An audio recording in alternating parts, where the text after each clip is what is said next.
Selamat pagi menjelang siang Bapak Ibu yang dikasih Tuhan, Shalom. Oke, Bapak Ibu yang dikasih Tuhan, waktu menunjukkan pukul 10.30. Nah ini Pak Yosef sudah datang, berarti yang di makam sudah menjelang selesai. Oke, Bapak Ibu yang dikasih Tuhan, kita akan segera memulai untuk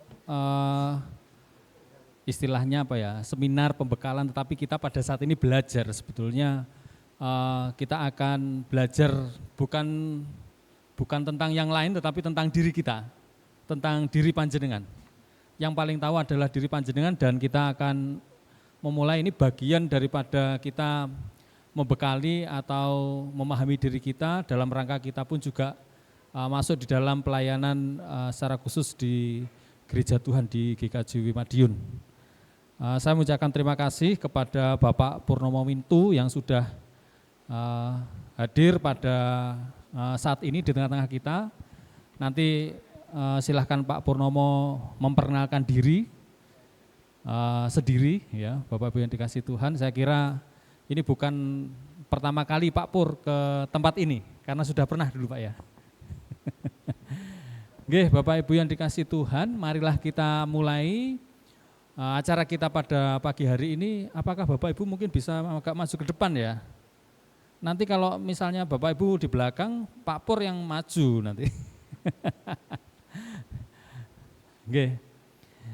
Marilah kita mulai dengan kita terlebih dahulu berdoa. Mari Bapak Ibu kita berdoa. Kami mengucap syukur ya Bapak, Engkau sudah memberkati kami dari pagi hingga pada siang hari ini di tengah-tengah aktivitas kami, di tengah-tengah kehidupan kami bersama bergereja, termasuk juga di dalam kami turut ambil bagian di dalam kasih penyertaan Tuhan, di dalam kehidupan kami bergereja. Tuhan senantiasa memberkati dan menyertai kami.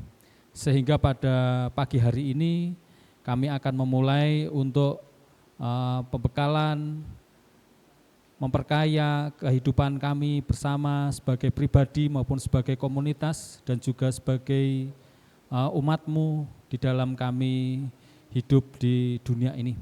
Kami mohon Kau memberkati acara kami dari saat ini sampai dengan nanti selesai, dan biarlah ini semakin memperkaya kami di dalam kami memahami diri kami sendiri, dan biarlah ini pun juga kami, setelah kami memahami, kami pun juga bisa mengambil keputusan yang terbaik, baik untuk diri kami sendiri, demikian juga untuk Tuhan. Kami percaya Engkau senantiasa memberkati kami. Kami berdoa untuk saudara kami yang sudah hadir pada pagi siang hari ini dari Pepantan di Lereng Wilis maupun juga dari Gereja Unduk, demikian juga dari Pepantan yang ada di Demangan, Jiwan dan Mauspati yang nanti juga akan menyusul. Kami mohon Tuhan memberkati sehingga semuanya bisa berjalan dengan baik dan lancar. Kami mengucap syukur karena Engkau sudah mengirim hamba-Mu Bapak Purnomo dari GKJW Jemaat Lawang hadir di tengah-tengah kami. Berilah hikmat dan kebijaksanaan sehingga apa yang kami peroleh pada pagi siang hari ini memperkaya kami, dan kami pun juga semakin dikuatkan di dalam menjalani kehidupan sesuai dengan apa yang kami imani di dalam Kristus. Terima kasih Bapak, inilah yang menjadi seru doa kami, di dalam nama Tuhan Yesus kami berdoa, amin. Bapak Ibu terkasih, mungkin yang sebelah 3 baris belakang itu maju saja begitu. Karena kan kalau kayak gini kan enggak kelihatan, enggak bawur ya. Monggo. Supaya lebih dekat begitu. Karena kita pun juga saya kira mungkin interaktif ya begitu. Oke, monggo silakan maju Bapak Ibu.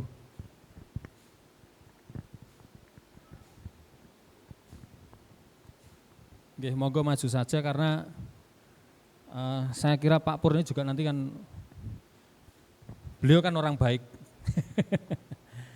Oke, Bapak Ibu yang dikasih Tuhan, waktu kita pada saat ini sudah terpotong 30 menit, tetapi tidak apa-apa, karena kita akan masuk di dalam langsung di dalam pembekalan kita, dan sekaligus perkenalan nanti oleh Pak Purnomo sebagai narasumber kita pada pagi hari ini.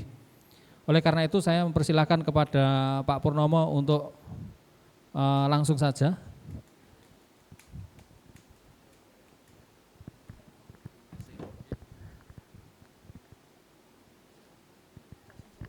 Selamat siang Bapak Ibu.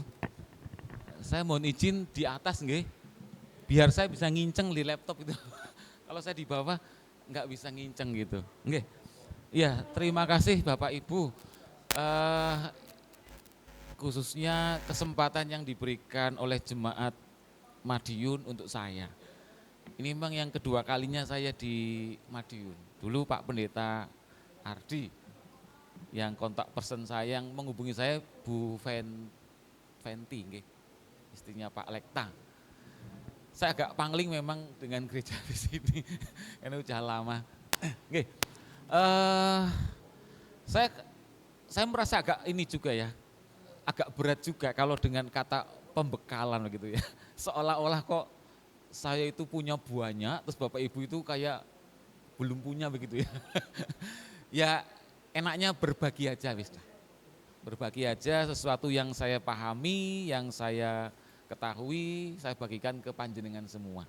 Nah, memang temanya itu yaitu berkaitan dengan citra diri atau gambar diri, motivasi dan juga pelayanan, seperti itu. Saya berusaha merangkai 3 hal ini menjadi satu kalimat kok ya, sampai tadi malam loh belum dapat. Ya sudahlah, begini aja. Yang penting kontennya nanti yang bisa kami bagikan itu sesuai dengan yang diharapkan. Gitu. Yeah. Nama saya begitu aja. Tadi kalau Pak Pendeta ada belakangnya Wineto itu nama-nama tambahan aja gitu loh. Itu nama di Facebook saya gitu loh. Karena memang saya suka dengan kepala suku Apache ya, Wineto. Makanya nama anak saya tak kasih nama kayak gitu semua gitu ya. Kevin Neto, Marveli Neto gitu. Ya karena saya suka dengan kata-kata seperti itu. Ya, Bapak Ibu, meskipun ini berkaitan dengan pelayanan di gereja, tapi apa yang akan saya bagikan itu sudut pandangnya bukan teologi loh ya. Saya ngomong matur dari awal. Sudut pandangnya adalah bidang yang saya geluti, yaitu teknologi pikiran. Di mana saya profesinya adalah seorang hipnoterapi klinis. Jadi clinical hipnoterapi, bukan clinical hipnoterapi. Kalau clinical itu sudah pakai kekuatan gaib gitu. Ya, jadi saya ngasih dasar dulu bahwa pemahamannya dari sudut pandang teknologi pikiran. Nanti bagaimana bisa berhubungan ya saya akan jelaskan. Saya menggeluti profesi saya itu sejak 2013, sudah 11 tahun yang lalu. Sekarang saya ngelola Gria Hipnoterapi Malang, praktek saya di Rumah Sakit Marsudi Waluyo di Singosari. Itu salah satu rumah sakit milik GKJW, sama dengan yang di RSGW Ponorogo, betul. Kok sudah mulai ini ya? Nah, selain saya seorang hipnoterapi klinis, saya juga seorang trainer Bapak Ibu. Saya trainer untuk ini, materinya dari ADW Gunawan Institute of Mind Technology, untuk 4 materi. Yang pertama workshop The Heart Technique, itu adalah salah satu protokol teknik yang biasa kami gunakan di ruang terapi, atau 3 seminar yang lain. Seminar pertama berkaitan dengan parenting, setiap anak cerdas dan berharga, ini materinya bagus banget itu. Ada seminar tentang hipnoterapi yang saintifik, dan yang ketiga seminar quantum life transformation. Ini yang paling bagus untuk anak-anak muda. Bagaimana anak muda kita itu seringkali belum merancang masa depannya. Nah, tadi malam saya dengan Pak Ferry dan Mas Handi itu ya sempat bercakap-cakap tentang ini gitu. Jadi banyak hal yang memang belum diketahui oleh orang-orang muda kita, bagaimana mereka itu merancang hidup di masa depan, termasuk merancang keluarga itu harus seperti apa. Bukan hanya mengalir seperti airan sungai tanpa ada rancangan, itu suatu hal yang keliru banget. Ya mungkin itu aja Bapak Ibu perkenalannya, nanti kalau misalnya ada yang kurang silakan ditanyakan aja lah. Kita mulai dari apa itu citra diri Bapak Ibu. Saya yakin Bapak Ibu udah pernah kan mendengar kata citra diri kan? Ada yang belum pernah mendengar? Mestinya sudah lah, karena baru saja 2 kali saya ngomong itu. Ya, citra diri ya. Jadi pasti sudah pernah mendengar itu. Ya, citra diri. Ya biar kelihatan ada dasar alkitabiahnya lah. Kita mengutip dari Kejadian 1 ayat 27. Manusia ciptakan seturut dengan citra dan gambar Allah. Menurut gambar Allah diciptakannya dia laki-laki dan perempuan seturut dengan citra dan gambar Allah. Jadi sesungguhnya manusia itu citra dan gambarannya seperti Allah itu sendiri. Kalau seperti itu kira-kira citra manusia gimana Pak Ibu? Luar biasa enggak? Luar biasa, tetapi kenapa kok setiap manusia beda-beda itu? Aktual citra dirinya kok setiap manusia beda-beda. Padahal asal mulanya itu sama loh itu. Tapi kenapa kok akhirnya ketika hidup dalam perjalanan hidupnya, citra diri manusia A, B, C, D itu kok bisa beda-beda? Kenapa kok hidupnya juga berbeda-beda? Nasibnya juga berbeda-beda. Kenapa? Padahal awal mulanya seperti itu. Kita lihat bagaimana citra diri Allah itu diwujudkan secara nyata ke dalam diri seorang manusia. Ini gambar apa Bapak Ibu? Kalau saya di sekolah, mereka ngomongnya gambar uget-uget. Ya, ini gambar sperma ketika dia lagi berebut sel telur ya. Ya, jadi setiap kali laki-laki ejakulasi itu jumlahnya lah kisaran antara 250 juta sampai 450 juta sel sperma setiap kali laki-laki itu ejakulasi. Dan kalau dibuat perbandingan perjalanan sperma itu ketika sampai ke sel telur itu, kalau dibuat perbandingan seperti manusia, itu jaraknya 11 km loh itu. Jadi butuh waktu lama itu dia berenang. Dari 250 juta lah minimal. Berapa sel sperma yang bisa menembus dinding velosidanya sel telur Bapak Ibu? Halo? 1 loh. Dan itu jadi siapa? Bapak Ibu itu. Iya kan? Dari 250 juta sel sperma itu cuma 1 tok yang bisa menembus dinding velosida dari sel telur. Ketika dinding velosida itu ditembus oleh 1 sel sperma, dinding itu langsung mengeras. Sel sperma lain nggak bisa nembus lagi. Langsung terjadi proses pembelahan sel. Hingga akhirnya jadi janin. Jadi Bapak Ibu, setiap manusia termasuk Bapak Ibu itu adalah 1 dari 250 juta sel sperma. Keren nggak? Keren banget, bisa menjadi juara. Jadi sebenarnya itu kita semua adalah seorang pemenang. Ya enggak? Tapi anehnya ketika kita lahir loh bisa mengalahkan 250 juta. Lah kok waktu SD gitu loh, 1 kelas cuma 30 orang gak bisa jadi juara 1 ya. Coba sih perhatikan, yang keliru yang mana coba? Ya enggak?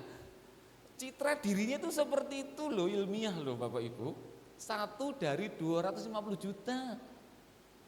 Yang terbaik, best of the best dari sperma itulah yang menembus dinding velosida dan menjadi janin dan akhirnya menjadi Bapak Ibu sendiri. Tapi kenapa kok justru setelah kita hidup untuk bersaing kok ya sulitnya minta ampun ya? Ya, kalau Bapak Ibu tersenyum berarti memahami iya memang ya, aneh ya. Baru lahir sudah citra dirinya bagus banget loh. Lah kok perjalanan hidup SD kelas 1 aja wis. Gak iso ranking 1, hanya bersaing dengan 30 anak loh. Lah kok gak iso ranking 1? Ada apa sebenarnya? Wah itu enggak ilmiah Pak, itu enggak 250 juta. Ya terserah mau berapa wis, terserah. Yang pasti lebih dari 30 gitu pasti kan. Oke, ini yang pertama. Yang kedua, ini untuk membuktikan bahwa citra dirinya itu luar biasa banget. Ketika Allah menetapkan manusia itu punya citra diri yang bagus banget seperti seturut dengan citra dan gambar Allah, itu Allah itu enggak main-main loh Bapak Ibu. Dia membuktikannya banget loh melalui ciptaannya yang namanya seorang bayi. Ingat, bayi atau kita sebagai orang dewasa itu kita mempunyai hardware dan software ya. Hardware-nya itu adalah otak kita, Softwarenya adalah pikiran kita. Ya, otak kita ada di sini Bapak Ibu ya. Otak ada di sini, kalau pikiran ada di mana? Di sini juga. Pikiran itu ada di seluruh tubuh kita Bapak Ibu. Termasuk yang ada di luar tubuh kita dalam bentuk layer-layer medan energi. Pikiran ada di sana. Bukan di sini pikiran. Meskipun Cak Lontong ngomong mikir gitu ya. Itu sebenarnya enggak tepat. Jadi ada dua Bapak Ibu, kita dapat anugerah itu untuk membuktikan bahwa kita citra diri kita itu bagus. Kita lihat sekarang, setiap bayi lahir Bapak Ibu, setiap bayi lahir itu diberi anugerah yang sama 86 miliar sel otak. Kalau nggak percaya silah hitung sendiri. Kalau saya percaya saja. 86 miliar sel otak loh, setiap bayi lahir itu sama. Kalau beda ya beda 10 lah, cincai aja nggak apa-apa lah. Ya, yang penting kan 86 miliar itu. Artinya apa? Semua anak itu adil diberi anugerah. Nggak ada bedanya. Itu untuk menunjukkan bahwa citranya itu bagus. Dari awal sudah dikasih modal, otaknya itu 86 miliar. Nah sekarang yang kedua, pikirannya bagaimana? Pikirannya juga sama Bapak Ibu, diberi luar biasa buat kemampuannya. Memang secara teori pikiran ada dua Bapak Ibu. Saya ngutip dari ini ya, agak kurang nih memang ya. Dari penelitiannya si Zarkaf nih, 2005. Ini bukan penelitiannya hipnoterapis malah, ini dari seorang neuroscience ini. Pikiran itu ada dua Bapak Ibu, pikiran sadar sama bawah sadar begitu. Pikiran sadar manusia itu hanya mengendalikan hidup itu 1-5% Bapak Ibu. Ketika pikiran sadar itu bekerja, contoh paling gampang lah, 1 tambah 1 berapa? 2, nah yang ngomong 2 itu pikiran sadar. Kalau yang bawah sadar itu mengendalikan hidup manusia itu 95-99% loh Bapak Ibu. Jadi hampir sebagian besar daripada hidup manusia itu ada di pikiran bawah sadar Bapak Ibu. Dari mulai tugas imajinasi itu, kemudian memori, kebiasaan, emosi, sama belief, keyakinan. Semuanya itu ada di bawah sadar. Itu anugerah Tuhan loh Bapak Ibu. Yang kadang-kadang kita nggak pernah memahami sehingga kita nggak bisa menggunakannya dengan benar dan maksimal. Lawang bicara otak saja yang 86 miliar. Albert Einstein itu yang orang yang paling jenius abad 20 saja loh. Baru menggunakan sel otaknya itu hanya 4% loh Bapak Ibu. Lah dene kita-kita juga ya. Yang IQ-nya paling hanya 90 sampai 120 ya. Itu berapa persen ya otaknya yang masih bisa dipakai, yang baru dipakai. Makanya kan ada guyonan kan, orang-orang luar negeri kalau ingin meneliti tentang otak, mereka sukanya mencari otaknya orang Indonesia gitu. Kenapa? Karena masih orisinil, jarang dipakai. Itu guyon gitu ya, seperti itu. Oke, jadi pikiran manusia itu seperti ini. Ini softwarenya Bapak Ibu, hardwarenya udah bagus banget itu 86 miliar, itu average semuanya dapat. Pikirannya juga sama, ada pikiran sadar, pikiran bawah sadar juga. Tetapi masalahnya pikiran bawah sadar ini pun harus dieksplor Bapak Ibu, harus digali potensinya. Gak ujuk-ujuk langsung bisa seperti otak itu. Dia harus digali dulu potensinya ya, berkaitan dengan kemampuan memori, perilaku, dan lain sebagainya. Ketika bayi lahir Bapak Ibu, memorinya masih kosong loh itu, kecuali BIOS-nya doang, basic input output sistemnya. Kayak dari factory-nya itu lah, kayak laptop kalau dibeli baru tanpa Windows kan hanya ada C-ROM gitu ya. Nah itu sama, bayi juga demikian. Tapi program-program yang lain untuk dia bisa hidup itu belum ada sama sekali. Intinya Bapak Ibu, bahwa Allah menyatakan manusia ciptakan seturut dengan citra dan gambarnya itu tidak begitu saja diberikan, tetapi ada pembuktiannya gitu loh, bahwa otaknya juga canggih, kemudian pikirannya juga luar biasa banget. Masalahnya satu Bapak Ibu, ketika bayi manusia lahir itu nggak ada buku panduannya, itu aja wis. Ya enggak? Bapak Ibu beli alat elektronik apapun pasti ada buku panduannya. Sehingga Bapak Ibu bisa menggunakan alat elektronik itu dengan maksimal, semua fiturnya bisa Bapak Ibu gunakan dengan benar. Manusia nggak ada buku panduannya. Gimana cara memaksimalkan potensi-potensi ini yang ada dalam diri seorang bayi? Nggak tahu. Akhirnya orang tua seringkali trial error kan? Namanya juga trial error Bapak Ibu ya. Apa yang dilakukan? Trial mencoba, hasilnya error. Itu yang terjadi. Oke. Dan kemampuan yang paling besar seperti tadi ada di kemampuan pikiran bawah sadar Bapak Ibu. 95-99% itu ada di bawah sadar. Sekarang Bapak Ibu lagi fokus dengan saya ya. Bapak Ibu lagi menggunakan bawah sadar Bapak Ibu loh itu. Tanpa Bapak Ibu sadari. Iya kan? Tanpa Ibu sadari. Ah yang bener Pak, serius Dek. Oke, biar Bapak Ibu merasa yakin ya. Saya akan buktikan aja. Seperti ini kan, bawah sadar segini gedenya, pikiran sadar begini. Siapa yang menang?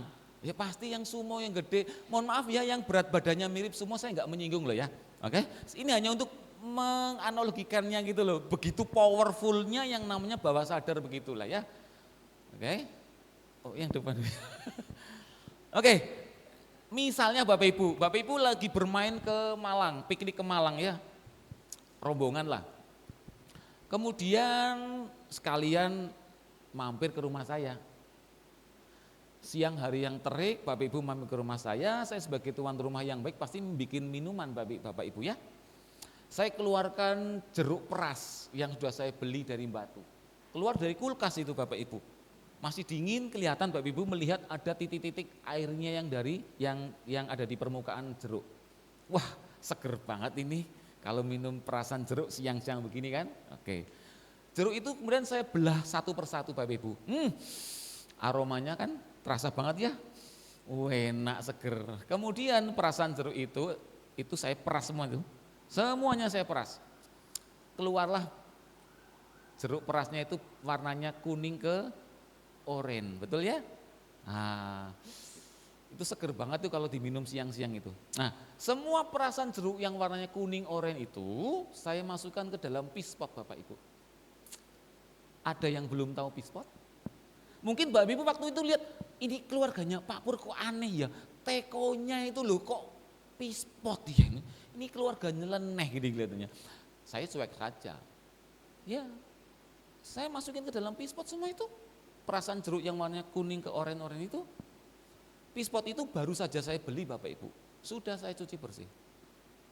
Kemudian pispot yang isi perasan jeruk itu saya bawa ke ruang tamu, saya membawa sejumlah gelas. Kemudian saya tuang itu perasan jeruk yang ada di dalam pispot ke semua gelas. Kemudian saya ngaturi Bapak Ibu, monggo dipun unjuk. Nah, kan gitu tuan rumah yang baik. Siapa yang mau minum? Siapa yang mau minum? Bikinkan susah-susah lu nggak mau minum. Nggak ada yang mau minum. Bapak Ibu sudah membuktikan pikiran bawah sadar lebih kuat daripada pikiran sadar. Respon Bapak Ibu untuk tidak minum itu responnya siapa? Pikiran sadar atau bawah sadar? Bawah sadar. Respon perilaku kan untuk minum. Ya. Kenapa kok bisa begitu? Ingat, saya berulang-ulang mengakses bawah sadar Bapak Ibu loh tanpa Bapak Ibu sadari. Satu, bayangkan ketika jeruk itu baru keluar dari kulkas, permukaannya ada titik-titik airnya, seger banget itu. Dua, ketika jeruk dibelah, aromanya bikin semakin kering kerongkongannya, ya kan? Pikiran sadar saya akses juga Bapak Ibu. Pispot ini baru saya beli loh. Sudah saya cuci bersih, logikanya higienis enggak? Higienis. Tapi kenapa kok tetap respon Bapak Ibu tidak mau minum? Karena kemampuan pikiran bawah sadar itu sangat kuat dalam hal imajinasi. Dan kuncinya ada satu, kata pispot. Pispot itu sudah masuk di dalam database-nya Bapak Ibu kan? Makanya saya memvalidasi dulu, ada nggak yang belum tahu Pispot? Kalau belum tahu saya jelasin, kalau perlu saya gambarin. Ya, di bawah sadar Bapak Ibu sudah muncul program pikiran bahwa Pispot itu sifatnya jorok, kotor, nggak higienis, betul? Itu saya benturkan dengan pikiran sadar yang mengatakan bahwa Pispot itu sudah saya cuci bersih dan baru saja saya beli. Sehebat apapun logika Anda, tetap yang menang adalah bawah sadar. Kenapa? Karena bawah sadar itu mempunyai emosi. Ketika Bapak Ibu membayangkan Pispot, emosi apa yang muncul? Ya itulah, itu yang mendorong program Anda tentang Pispot itu sangat kuat sekali. Dan respon yang muncul dalam bentuk perilaku Bapak Ibu tidak mau minum. Padahal loh, hausnya luar biasa.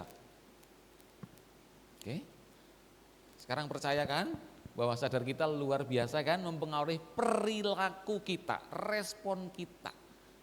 Jadi apa Bapak Ibu?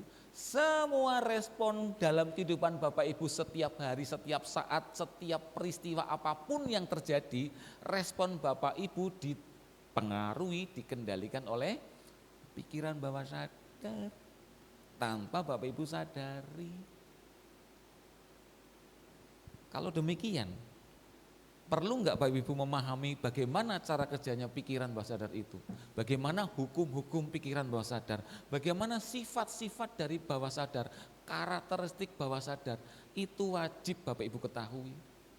Agar Bapak Ibu bisa mengendalikan pikiran Bapak Ibu dengan baik sehingga respon Bapak Ibu bisa terkendali. Enggak begitu aja nyelonong keluar responnya seperti itu. Contoh respon tadi Bapak Ibu enggak mau minum. Itu responnya kan langsung begitu saja kan. Ada yang tadi memproses dulu, minum enggak ya? Haus nih. Langsung bablas, kenapa? Pispot kuncinya. Karena ada faktor emosi. Oke. Ada yang masih belum yakin kalau bawah sadar yang menang? Perlu saya buktikan lagi? Nanti aja. Oke. Itulah citra diri kita Bapak Ibu. Luar biasa banget dan Tuhan itu mengatakan sesuai dengan citra dan gambarnya itu enggak main-main loh ya. Dibuktikan dengan anugerah otak dan juga pikiran yang luar biasa. Tetapi kenapa masalahnya? Aktualnya sekarang kenapa kok citra diri kita banyak yang rusak? Coba. Kenapa? Lewang tadi aja disuruh sama Pak Bram untuk maju aja ya tetap responnya begitu kok. Bapak Ibu sadar enggak kenapa kok respon Anda ketika disuruh maju ke sini tetap ada di belakang? Anda sadar enggak? Enggak, sudah duduk di situ. Tanpa Anda tahu alasannya loh, ya enggak? Itu ada respon yang mendorong itu, cuma Anda udah enggak menyadari lagi, udahlah biasanya begitu. Makanya banyak sekali respon manusia yang tidak disadari oleh orang itu sendiri-sendiri. Dan itu yang membuat hidupnya menjadi tidak baik. Oke? Kenapa kok citra diri manusia itu rusak? Padahal dari awal mula itu seperti itu hebatnya. Ya karena ada sesuatu yang terjadi di masa lalu Bapak Ibu. Ada peristiwa traumatis yang terjadi di masa lalu selama proses tumbuh kembang sebagai seorang anak. Ada di sini Bapak Ibu yang tidak mengalami jadi seorang anak? Kalau ada itu namanya Mr. Bean. Hanya Mr. Bean yang nggak pernah jadi anak-anak. Kenapa? Jatuh dari langit, bluk gitu kan. Makanya perilakunya kayak gitu itu. Semuanya pernah jadi anak-anak. Jadi pasti Bapak Ibu mengalami ini. Itu yang menjelaskan kenapa citra di kita rusak. Bahasa teologisnya berdosa. Seperti itu. Jadi kalau hidupku begini, hidupnya orang itu, lah jangankan yang beda, yang satu keluarga saja loh, saudara kandung loh, itu aja hidupnya beda-beda nggih? Beda-beda kok. Jadi satu manusia itu sangat unik sekali. Satu rahim, satu pola asuh dalam satu keluarga, itu aja bisa beda-beda kok. Kenapa? Karena kejadian traumatisnya itu memang beda-beda dari setiap anak. Apa yang membedakan? Ya banyak faktor Pak Ibu. Contoh paling gampang, Misalnya satu keluarga, bapak ibu sama 4 orang anak, naik mobil bareng, satu mobil bareng. Kemudian mobil itu mengalami kecelakaan. Pertanyaannya, apakah semua penumpang mobil itu mengalami trauma akan kecelakaan itu? Tidak. Itulah yang menjelaskan kenapa dalam satu keluarga dengan pola asuh yang sama, bapak ibunya sama, setiap anak berbeda-beda. Ya karena itu. Ketika satu keluarga naik mobil, anak yang paling belakang dia lagi tertidur ketika kecelakaan terjadi. Apakah dia trauma? Enggak, malah kaget. Loh onopo? Tabrakan toh. Tapi anak yang di depan sendiri dia lihat langsung proses kecelakaannya. Dia ngalami traumatis. Jadi keadaan setiap anak itu beda-beda. Rentan tidaknya dia mengalami trauma itu.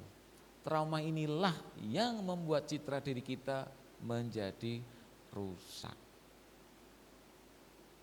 Respon itu sangat dipengaruhi oleh citra diri kita. Citra diri itu paling gampang ya seperti ini tadi Bapak Ibu. Aktualnya itu seekor kucing Bapak Ibu.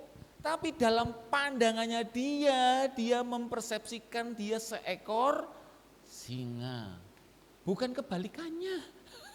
Seekor singa tapi dalam pikirannya dia seekor kucing. Enggak gitu. Tetapi yang terjadi kan demikian ya. Citra diri kita itu seperti itu loh. Seturut dengan citra dan gambar Allah. Tetapi kenapa ketika kita melihat diri kita sekarang, lah kok iso turunnya luar biasa banget. Seolah-olah tuh citra diri kita itu jatuhnya itu luar biasa. Ya karena ada suatu pengalaman traumatis yang kita alami waktu kita anak-anak. Itu jawabannya.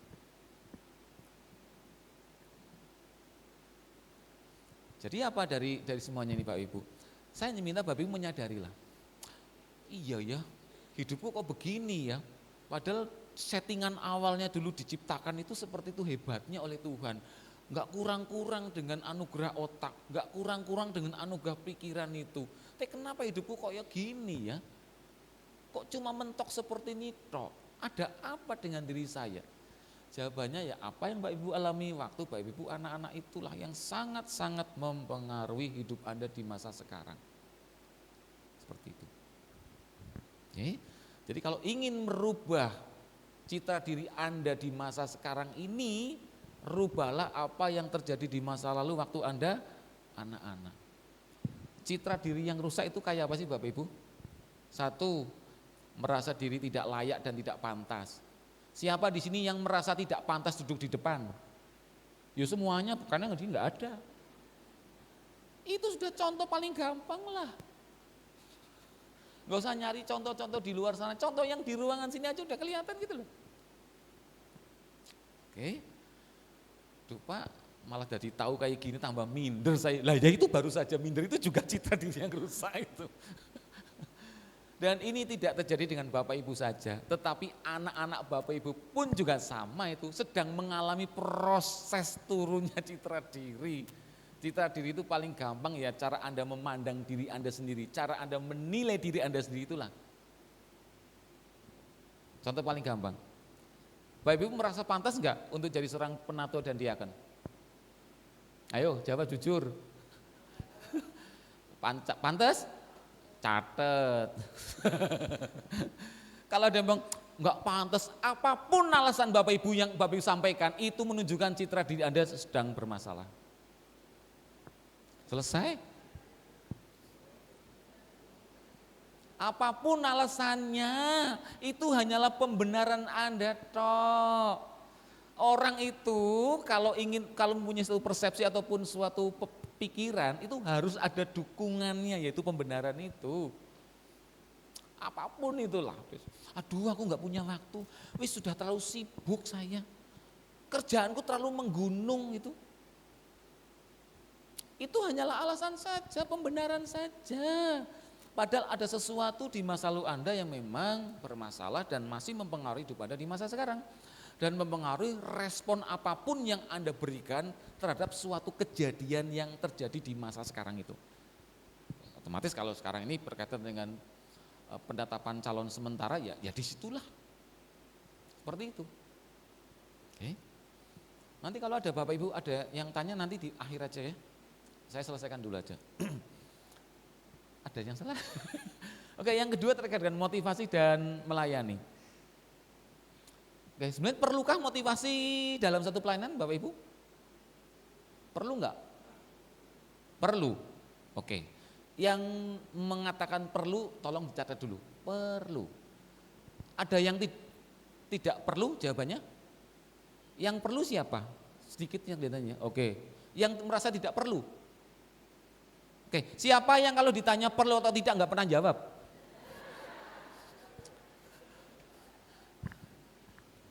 Anda tahu enggak?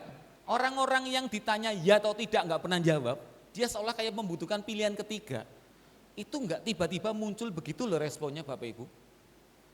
Saya ceritakan, ada sejarahnya kenapa orang ketika dikasih pilihan pun enggak pernah milih A atau B, ya atau tidak, perlu atau tidak, enggak pernah mau. Ada alasannya mereka, tanpa mereka sadari. Ceritanya begini Bapak Ibu, dulu waktu Anda TK, ada yang enggak pernah ikut TK? Pernah ya? Oke. Dulu waktu Anda TK, setiap kali Bu Guru tanya, Anda langsung angkat tangan enggak? Oh langsung, saya Bu Guru gitu. Bahkan Bu Gurunya belum selesai ngomong pertanyaan sudah angkat tangan dulu. Itu citra dirinya masih bagus, harga dirinya, percaya dirinya masih bagus. Jawabnya kenceng salah, oh bagus kamu berani menjawab nak, bagus. Nyaman hatinya kan? Meskipun jawabannya keliru loh tetap nyaman. Bagus kamu berani nak. Loh kan betul kan enggak ngomong bagus jawabanmu, bukan. Bagus kamu berani menjawab nak. Benar gurunya enggak keliru itu. Ketika SD kelas 3, Anda angkat tangan lagi. Jawab pertanyaan gurunya. Salah, banter salah. Gurunya ngomong gimana? Nek jawab dipikir sih yo enggak asal nyeplos ya. Wis banter salah meneh. Aduh sakit itu, udahlah wis, rasanya nggak enak. Kelas SMP, ditanya sama gurunya, angkat tangan nggak? Enggak, sakitnya di sini. SMA, apalagi paling yang angkat tangan 1-2 tok. Perguruan tinggi, nggak ada, bahkan sampai hari ini juga gitu. Itulah sejarahnya Bapak Ibu. Jadi enggak ujuk-ujuk seperti itu. Respon Anda itu enggak kayak gitu. Ada suatu pengalaman traumatis di masa lalu. Dan tadi malam saya terima kasih dengan Pak Ferry sama Pak Handi yang sudah mentraktir saya di angkringan. Tapi mereka puas berdua itu. Saya memang bisa memuaskan mereka. Karena apa? Materi hari ini sudah saya sampaikan kepada mereka semua itu jauh lebih dalam itu malah. Kan cuma berdua tok ya. Jadi aduh kok ngomongnya yang materi untuk besok sih. Ya enggak apa-apa lah. Perlukah motivasi dalam pelayanan? Kita lihat Bapak Ibu. Siapakah motivator paling hebat di dunia Bapak Ibu? Kalau bicara motivasi pasti orang yang memotivasi adalah motivator. Siapa? Apakah ini? Bapak Ibu kenal enggak sama ini nih? Wah, tuh. Salam super. Meskipun sudah puncak ketenaran langsung blek gitu. Ya itulah. Kalau enggak kayak padi ya kasih gitu. Apakah ini si Mr. M? Inisialnya MT ya. Jangan nyebut Mari Teguh loh ya, MT aja. Ataukah ini? Wah, bagaimana kabarnya Bapak Ibu? Luar biasa. Siapa? Andri Wongso? Bukan. Apakah ini Bapak Ibu? Wah, itu salam dahsyat. Marketing revolusioner. Atau ini yang kelas dunia, Anthony Robbins? Bukan Bapak Ibu. Motivator paling hebat apa? Yang nomor 1. Nyontoh ini. Sudah tahu jawabannya ini. Diri Anda sendiri motivator. Gak ada orang lain. Karena motivasi paling hebat itu adalah inner motivation kan. Yang ada dalam diri. Yang di luar sana itu kan adalah memicu doang lah. Makanya kalau Anda ikut seminar-seminar yang gede-gede itu ya, wah kalau ada di ruang seminar itu, wah Semangatnya luar biasa kan? Pasti Anda bisa, bisa. Yakin berubah, yakin itu loh. Wis branding desainnya itu luar biasa. Rambut sampai berdiri itu, saking semangatnya itu.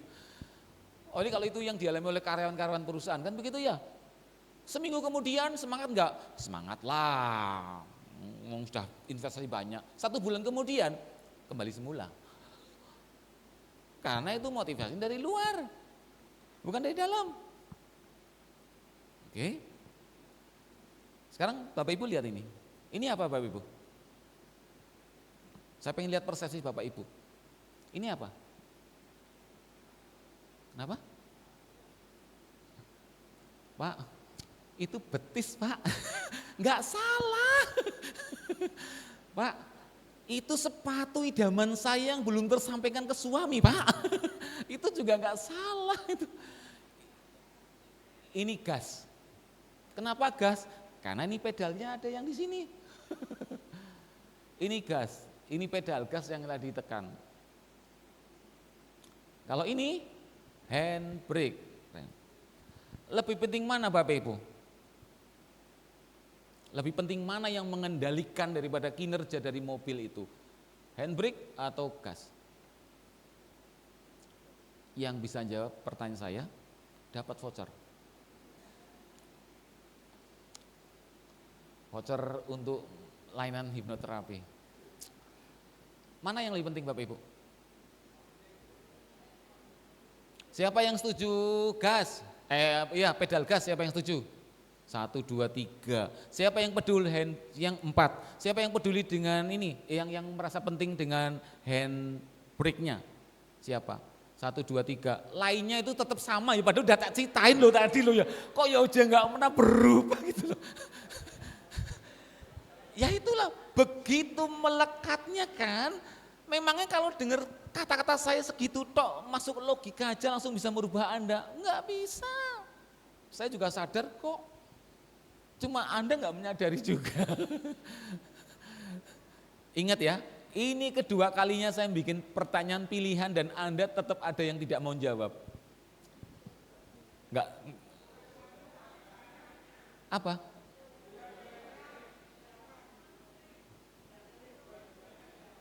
Ya monggo lah terserah, boleh pertanyaan ketiga. Oke, Bapak Ibu, yang namanya gas itu kalau diri kita seperti mobil, yang namanya gas adalah yaitu motivasi itu. Dengan harapan dengan dimotivasi kita bisa meluncur dengan cepat seperti mobil. Betul? Anda ikut seminar, Anda baca buku, Anda ikut pelatihan. Intinya pokoknya menambah knowledge, nambah skill, pengalaman, itu seperti Anda ngegas, tambahin dengan motivasi. Dengan harapan mobil melaju kenceng, performa Anda dalam pelayanan kenceng, dalam bekerja Anda juga bagus. Itu gas. Gimana kalau misalnya mobil handbrake-nya Anda tarik kenceng, krek, Anda ngegas, jalan enggak? Anda gas yang kenceng pun sampai sedalam-dalamnya pun dengan harapan brake-nya itu bisa jebol. Yang jebol Anda duluan itu. Artinya apa? Lebih penting yang mana? Untuk tentang performa kita itu lebih penting handbrake-nya Bu untuk dibereskan, untuk dilepaskan. Ini rumusnya Bapak Ibu. Ada yang kerja di perusahaan pernah dapat rumus kayak gini? Bahwa yang namanya kualitas kinerja kita di bidang apapun termasuk pelayanan kita, itu juga tetap mengacu ke ini. Kompetensinya seperti apa? Motivasinya seperti apa? Tapi ada satu aspek lain adalah hambatan. Ini loh yang namanya handbrake. Gas itu ya kompetensi, ya motivasi itu. Seberapapun kemampuan Anda, seberapapun hebatnya Anda, kemudian Anda dimotivasi, tapi kalau hambatan dalam diri Anda itu sangat besar, tetap kinerjanya itu ya rendah. Tetap, karena apa?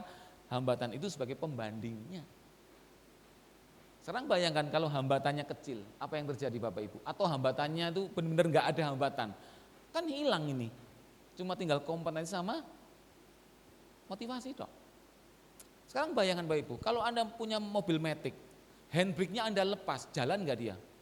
Mobil matic, jalan itu nggak usah digas loh. Jadi kalau ingin orang itu bisa melaju dengan cepat dalam hal pelayanan ataupun kinerja di bidang apapun juga, bereskan hambatan dalam diri Anda. Yang namanya hambatan itu ini loh Bapak Ibu, blockingnya itu loh. Ya ini hubungannya dengan citra diri yang rusak itu, citra diri yang rusak itu, itulah hambatan dalam diri kita masing-masing. Tidak percaya diri, tidak pantas, tidak layak, takut gagal, malu, apalagi coba. Lah ya itu hambatan-hambatannya. Oke. Ini yang menjadi masalah di sini Bapak Ibu. Dari citra diri kita yang bermasalah itu sehingga itu menyebabkan hambatan dalam diri kita. Apa itu hambatan dalam melayani Bapak Ibu? Sekarang lebih skupnya lebih kecil lagi, khusus dalam hal pelayanan. Ini ada beberapa kisah dalam pelayanan ya. Ini terjadi di jemaat lain loh ya. Saya ngasih disclaimer dulu ya. Ini kasus-kasus ini terjadi di jemaat lain, bukan jemaat Madiun, serius. Satu, pokoknya kalau melayani ibadah patuen di rumah Bapak A, saya tidak mau datang dan melayani di sana, titik. Sekali lagi, ini jemaat lain Bapak Ibu ya. Di jemaat lain. Begini, pokoknya kalau melayani di rumahnya Bapak A itu, saya nggak mau datang, nggak mau melayani di sana. Pernah terjadi? Pernah di jemaat lain. Bu, yang kedua, tadi Pak, waktu saya selesai khotbah di gereja, sekilas saja saya melihat Ibu A, langsung Pak sakit hati saya itu muncul lagi. Sakit sekali. Baru turun dari khotbah loh. Lihat ibu itu sak sliweran itu loh. Langsung jemaat lain ya. Yang ketiga, Pak jangan banyak-banyak lah Pak. Enggak cuma 4 totok. Maaf Pak Pendeta, saya tidak bisa melayani lagi karena di rumah saya itu sedang banyak masalah, ribut terus dengan ibunya, anak-anak, stres rasanya.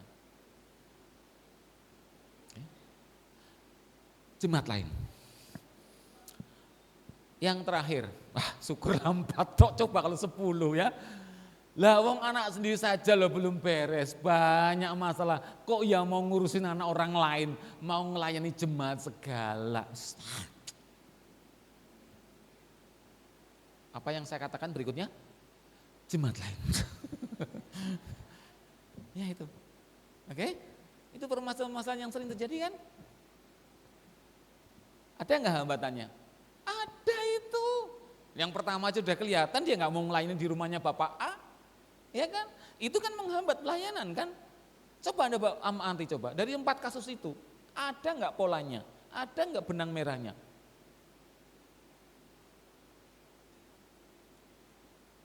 Apa benang merahnya? Contoh tadi Bapak A, dia nggak mau melayani di kelompok tertentu atau ibadah patuen itu, di rumahnya Bapak A. Ada nggak konflik internal di dalam dirinya? Ada, kayak gini loh malaikat sama iblisnya. Yang ini ngomong gimana?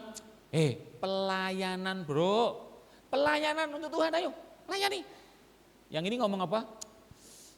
Enggak, dia udah menghina saya dulu, cuma saya nggak mau. Ya enggak? Ada konflik, pasti ada konflik itu. Tahu nggak kalau itu melayani itu satu hal yang penting? Tahu, wong dia di jadwal pelayanan kok. Tapi tahu ketika dia ngelayani di rumahnya Bapak A, langsung dia nggak mau melayani. Ada konflik pasti itu. Mungkin Bapak Ibu ketika mau datang ke sini pun juga sama loh, ada konflik ya. Duh, Sabtu mari soko kuburan panas iki, kesel iki, waktune istirahat sih lah. Ya kan, sini. Ini ngomong, penting ini. Pembekalan itu penting. Aduh narasumbernya. Ya kan, ada konflik pasti. Apakah konflik itu suatu yang wajar Bapak Ibu? Wajar. Rasul Paulus loh itu mengalami konflik Bapak Ibu. Kita baca itu dari Roma 7 ayat 19. Enggak usah buka Alkitab, langsung ini aja ya. Roma 7 ayat 19 bunyinya begini. Sebab bukan apa yang aku kehendaki, yaitu yang baik, yang aku perbuat, melainkan apa yang tidak aku kehendaki, yaitu yang jahat yang aku perbuat. Ya, ada konflik kan? Dia tahu bahwa ini baik. Saya tahu kalau ini itu tidak baik, tetapi justru itu yang aku lakukan. Saya tahu melayani ibadah patung itu baik. Saya tahu mempunyai dendam kepada Bapak A itu enggak baik. Tetapi itu yang saya lakukan, itu yang saya alami. Sama enggak? Terus jangan mikir gini Bapak Ibu, lah wong sakali Rasul Paulus saja ngalami, masuk apalagi aku gitu kan. Lu jangan cari pembenaran seperti itu. Maksudnya apa? Ini suatu yang wajar Bapak Ibu, dialami. Tetapi kalau wajar seperti itu bukan berarti ya sudah diterus-terusin aja kan nggak apa-apa, wong itu wajar kok. Ya nggak bisa begitu. Anda harus berproses, harus berubah lah menjadi lebih baik. Rasul Paulus juga manusia kok. Dia juga mulai konflik seperti itu. Oke, sekarang kita lihat Bapak Ibu, kita belajar dari sebuah pohon Bu. Lihat, respon perilaku untuk tidak mau melayani di ibadah patuennya di rumahnya Bapak A, itu kan hanyalah respon perilaku, betul? Itu yang kelihatan sama orang-orang sekitarnya loh kok Bapak itu kok majelis itu kok nggak mau melayani di rumahnya Bapak A ya? Itu kan kelihatan kan? Ingat, itu respon perilaku loh Bapak Ibu. Kemudian pasti ada suatu masalah enggak? Ya, pasti ada masalah kan? Apa masalahnya? Dulu Bapak A itu udah pernah menyakiti, menghina si orang yang mau melayani itu. Itu masalahnya itu. Bisa terdengar enggak cerita itu? Oh iya memang aku pernah dengar itu. Memang dulu Bapak A itu pernah menghina dia. Semuanya kelihatan Bapak Ibu ya. Batang pohonnya kelihatan, daunnya kelihatan. Anda bisa melihat yang ada di bawah tanah, akarnya.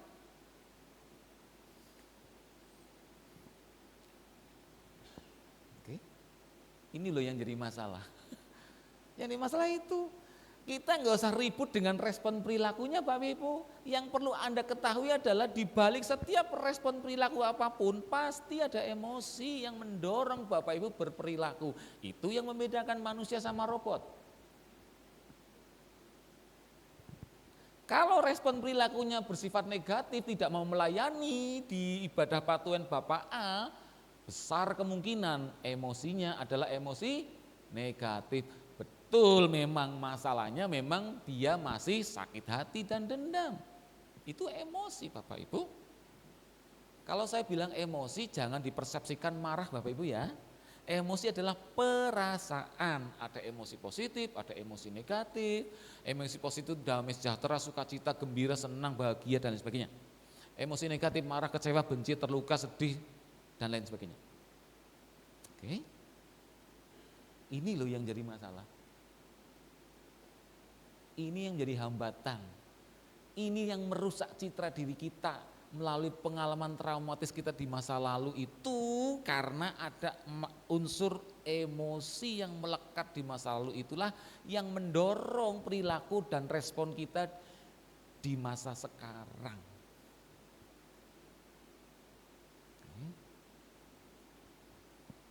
Kok diam semua ya? Oke, kita lanjut. Jangan terlalu serius Bapak Ibu, meskipun ini satu penting tapi cobalah rileks gitu lah, nggak usah terlalu serius banget ya. Sekarang kita lihat Bapak Ibu, bayangkan Bapak Ibu seperti ini. Orang ini lagi naik gunung. Namanya naik gunung pasti ada kemiringannya, betul? Betul, ada suatu hal yang membuat dia itu merasa berat, yaitu karena jalannya naik, itu namanya naik gunung. Kalau jalannya datar, lagunya nggak mungkin naik-naik gunung, datar ke puncak gunung gitu kan. Oke, jadi naik gunung itu seperti itu. Sebenarnya Bapak Ibu, ketika Bapak Ibu lagi naik gunung, Sebenarnya kemiringannya nggak akan seperti ini kan, pasti hanya landai-landai saja lah. Kemiringan itu tidak lain adalah masalah hidup Bapak Ibu di masa sekarang. Entah masalah keluarga, masalah pekerjaan, masalah anak-anak, masalah pelayanan dan sebagainya. Semua masalah hidup manusia di masa sekarang itu sama seperti Anda itu lagi naik gunung dengan derajat kemiringan tertentu. Oke. Tetapi masalahnya ketika Bapak Ibu sedang menjalani hidup di masa sekarang itu, menghadapi masalah-masalah di masa sekarang, Bapak Ibu merasa berat banget bebannya itu. Seolah-olah masalah itu kayak nggak ada solusinya, sulit untuk dipecahkan, bebannya terlalu berat dan itu yang sering menjadi alasan untuk kita tidak mau ikut dalam pelayanan, betul? Masalah-masalah pekerjaan kayak, waduh Pak, pabrik lagi sibuk, lagi banyak lemburan,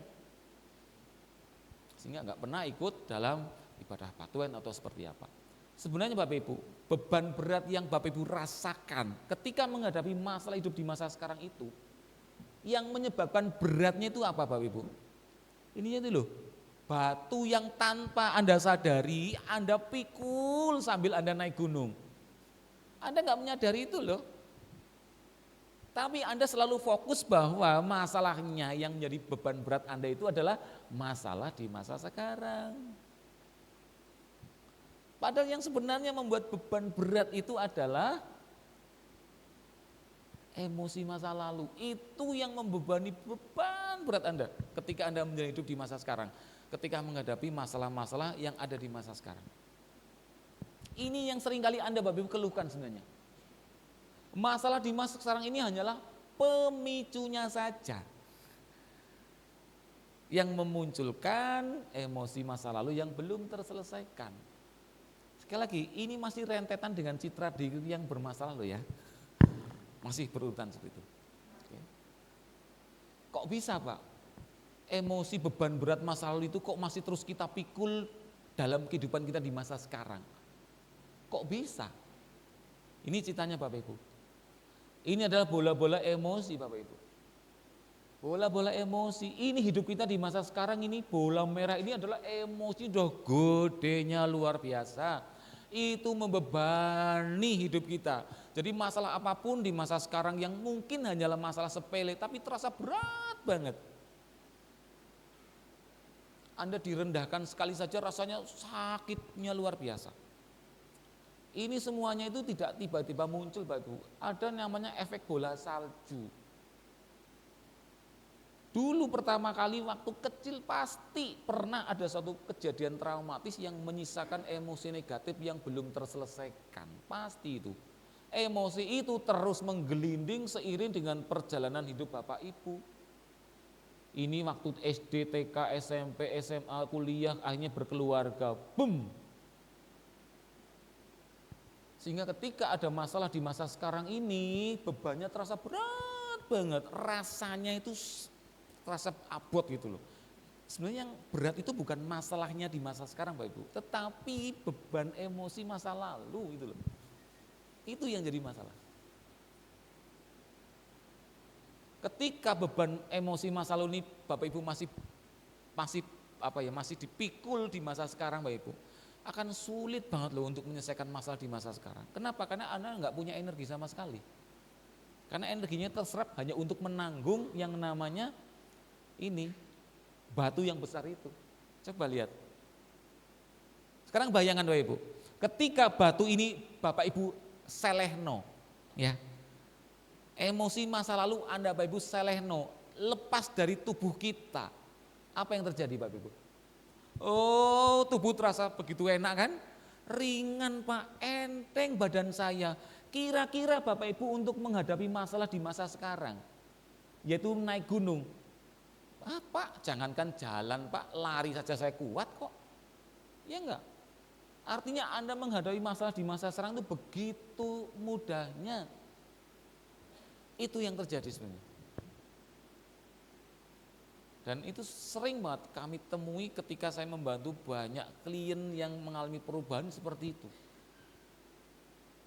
Pikiran langsung jernih, enteng, ringan, kadang malah sensasi tubuh fisik, Pak perasaan kok badan saya ringan Pak ya, sama aja Bu, berat badan ibu ya tetap sama kok sebelum terapi sama yang selesai terapi. Itu hanya sensasi yang dirasakan ketika emosi negatif masa lalu sudah benar-benar terlepas.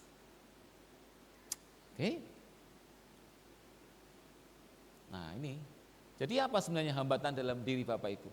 Hambatan itu adalah yang merusak citra diri kita itu. Hambatannya adalah ini Bapak Ibu, trauma atau luka batin di masa lalu yang masih menyisakan muatan emosi negatif yang intens. Itu yang menghambat kita. Itu yang mempengaruhi respon perilaku kita di masa sekarang. Termasuk respon Bapak Ibu ketika Bapak Ibu harus menghadapi pencalonan sebagai penatua diaken. Itu yang perlu disadari. Oke, berkaitan dengan luka batin atau trauma. Ada yang punya prinsip seperti ini? Artinya itu waktu yang akan menyembuhkan semua luka batin saya. Ada yang setuju dengan prinsip ini? Udah Pak, biarkanlah sakit hati itu akan sembuh dengan sendirinya, dengan berjalannya waktu. Ada yang punya prinsip seperti itu? Ibu yang kaos biru setuju? Serius Bu? Yakin? Gak ada yang namanya emosi itu hilang dengan sendirinya, gak ada. Gak pernah ada yang namanya luka itu sembuh dengan sendirinya. Ingat Bapak Ibu, luka batin itu gak sama dengan luka fisik. Luka fisik Bapak Ibu jarinya kena pisau, kena cutter, udahlah dibiarin saja juga sembuh sendiri. Karena ada regenerasi sel. Luka batin gak sama dengan luka fisik.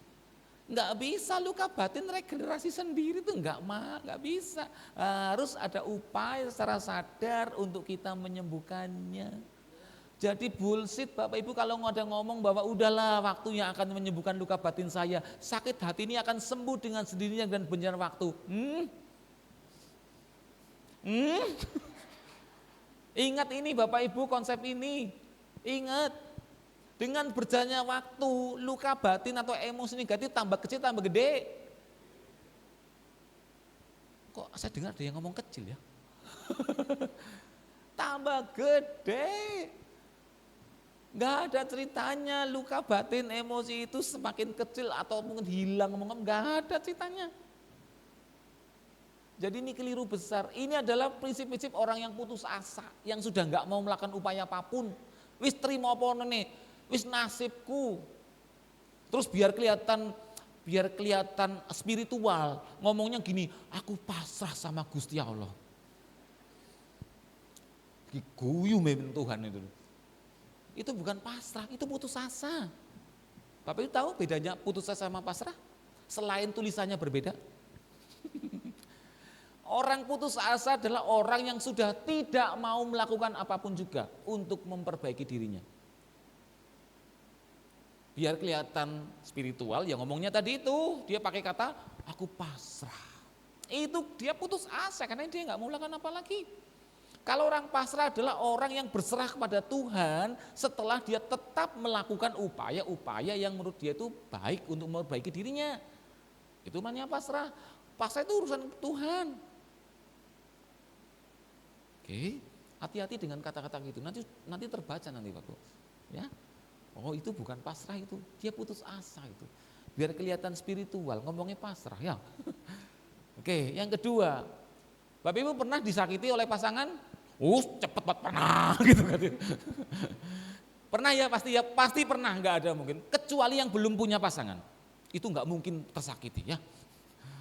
Yang udah punya pasangan, pasti atau yang pernah punya pasangan, ya pasti pernah disakiti.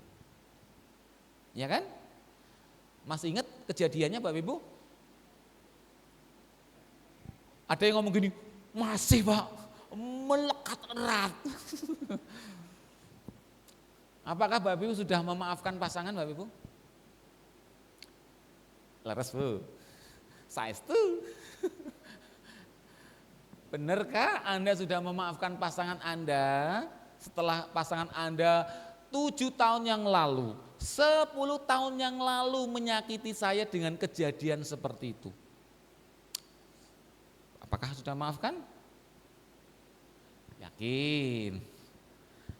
Ingat, memaafkan dengan tulus itu harus dilakukan di dua ranah Bapak Ibu. Anda harus memaafkan di ranah pikiran sadar, melalui mulut Anda ngomong, ya Mas, aku memaafkan awakmu. Ojo diulangi leneh ya.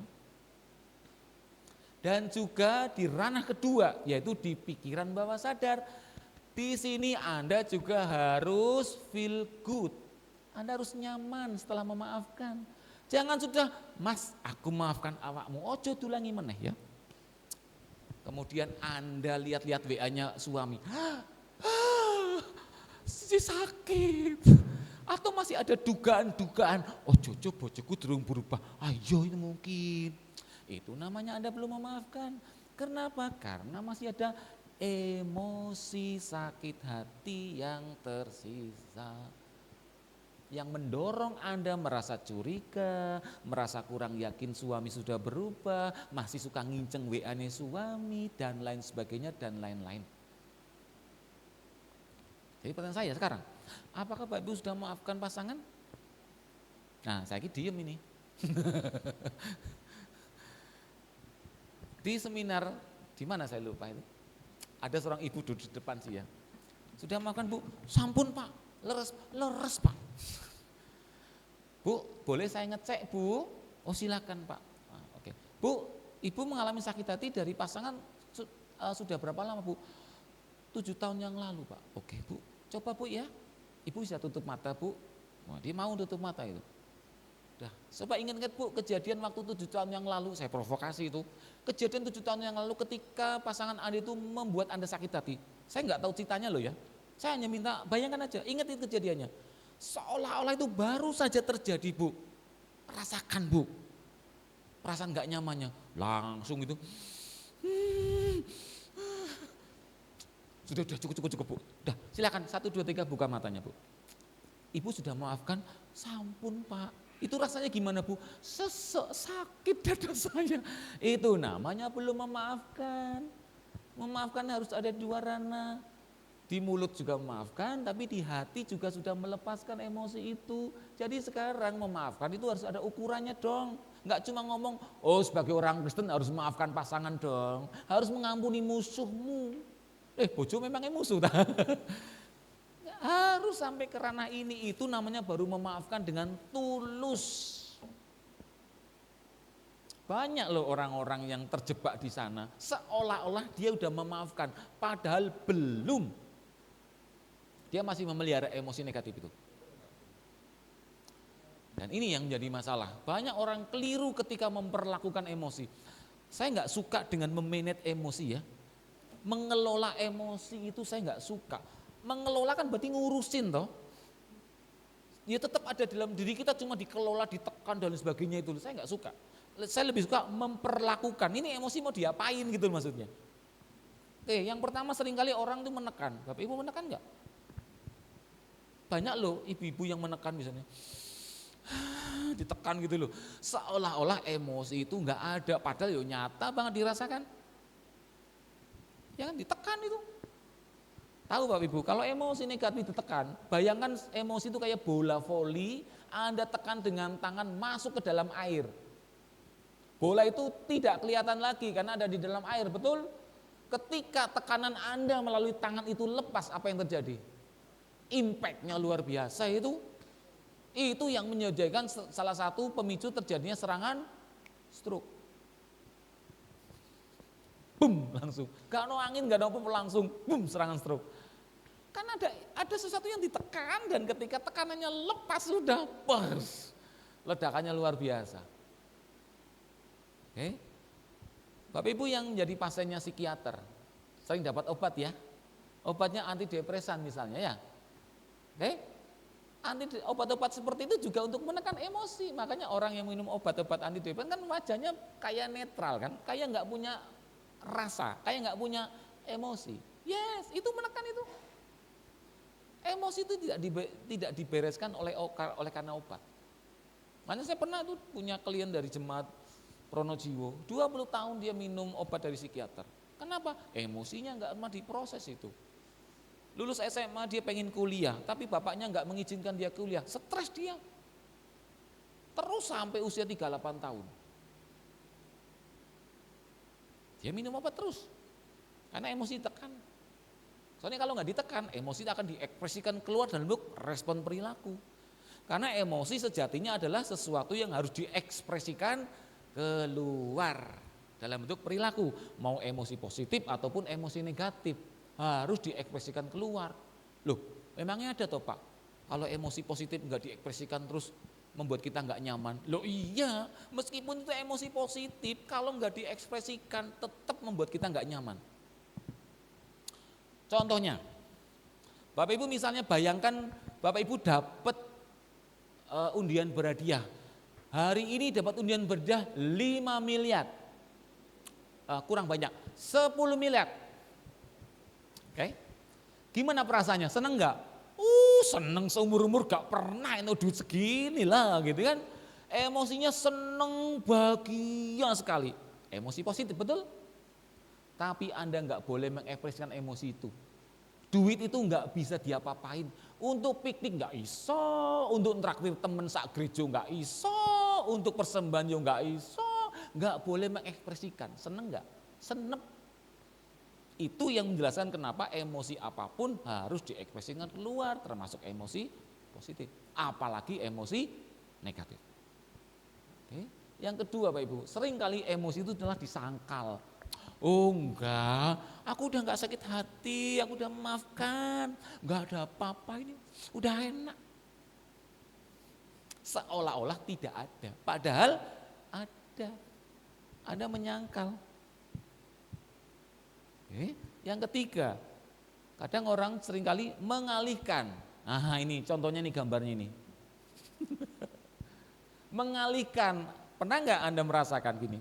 Pak, kalau udah makan Pak, saya lupa Pak dengan sakit hatinya Pak. Langsung Pak, pokoknya kalau makan itu dialihkan. Dialihkan aja emosinya, tapi tetap ada emosinya itu. Makanya perilaku-perilaku makan yang banyak, merokok, minuman keras, narkoba, perilaku seks bebas, termasuk self harm, menyakiti diri sendiri, itu juga salah satu cara orang mengalihkan emosi itu. Tapi kan perilakunya pasti sesuatu yang negatif, dialihkan dalam bentuk perilaku lah, kecuali makan. Ya.